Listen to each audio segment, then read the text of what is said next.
बोलो विष्णु भगवान की जय। श्री कार्तिक महात्म्य, पहला अध्याय। नैमिषारण्य तीर्थ में श्री सूत जी महाराज 88,000 शौनकादिक ऋषियों से बोले, अब मैं आपके सामने कार्तिक महात्म्य की श्रेष्ठ कथा कहता हूँ, जिसे सुनकर मनुष्य सब प्रकार के पापों से छूटकर वैकुंठ को प्राप्त कर लेता है।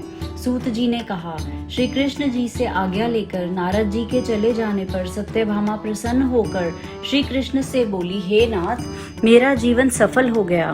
मेरे माता पिता भी धन्य हैं। जो आपकी 16,000 रानियों में मैं अत्यधिक प्यारी हुई। मैंने वह कल्प वृक्ष आदि आपके साथ नारद जी को विधि पूर्वक दान में दे दिया, परंतु वही कल्प वृक्ष मेरे घर में सदा लहराया करता है, जिसकी बात को मृत्यु लोक में भी कोई स्त्री नहीं जानती। हे स्वामी, अब मैं आपसे पूछना चाहती हूँ, सो विस्तार पूर्वक कहिए, जिसे सुनकर मैं अपने हित कार्य करूँ, जिसके करने से कल्प पर्यंत तक आप मुझसे विमुख ना हूँ। सूत जी कहने लगे, सत्यभामा के ऐसे वचनों को सुनकर श्री कृष्ण जी हंसते हुए सत्यभामा की बाह पकड़कर कल्प वृक्ष के नीचे गए और बोले, हे प्रिय, 16,000 स्त्रियों में से तुम मुझे प्राणों से भी प्यारी हो। तुम्हारे लिए देवताओं और देवराज इंद्र से भी मैंने विरोध किया था। उस महा अद्भुत वार्ता को सुनो।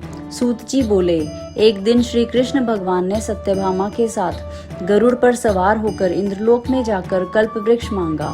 तब इंद्र के न देने पर गरुड़ का इंद्र से घोर युद्ध हुआ था। हे प्रिय, जब मैं तुम्हें हर चीज दे सकता हूँ, हर एक कार्य पूरा कर सकता हूँ, तो क्या तुम्हारे आश्चर्यजनक प्रश्न का उत्तर न दूंगा?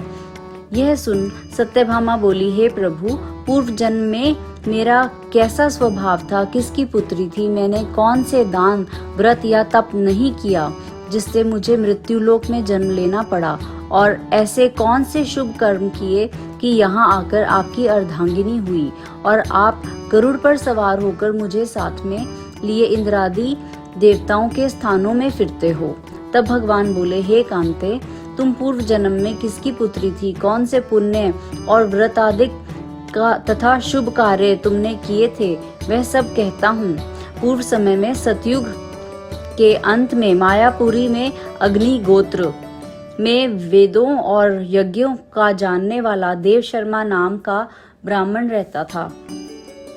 वह रोज अतिथियों की सेवा, हवन और सूर्य भगवान की पूजा किया करता था, इसलिए सूर्य की तरह तेजस्वी था।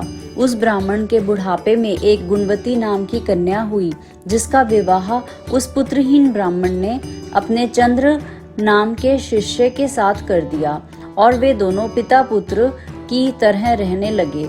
एक समय वे दोनों कुशा और समिधा लेने के लिए वन में हिमालय की तलहटी में पहुंचे, तो उन्होंने एक राक्षस को अपनी तरफ आते देखा, जिसके भय से उनके शरीर शिथिल हो गए और उनमें भागने की शक्ति भी नहीं रही। तब राक्षस ने दोनों को मार डाला।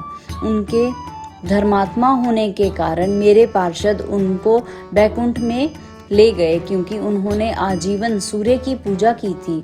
इसलिए मैं दोनों पर अति प्रसन्न हुआ। जब वे दोनों विमान पर चढ़े हुए सूर्य के समान तेजस्वी रूपवान चंदन और माला धारण किए हुए बैकुंठ में आए, तब मेरे पास दिव्य भोगों के भोग भोगने लगे। बोलो श्री विष्णु भगवान की जय।